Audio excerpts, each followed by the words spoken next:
Well, that's a familiar sound this time of year. Colds and congestions can take over the winter, bringing on lingering coughs and sore throats. But not all coughs are the same. So we wanted to know, what does your cough mean?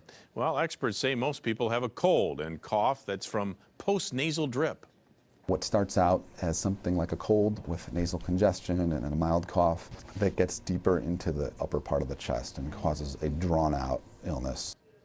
Now, a dry cough that ends in a rattle may be asthma-related. A cough with colored mucus could be a sign of pneumonia.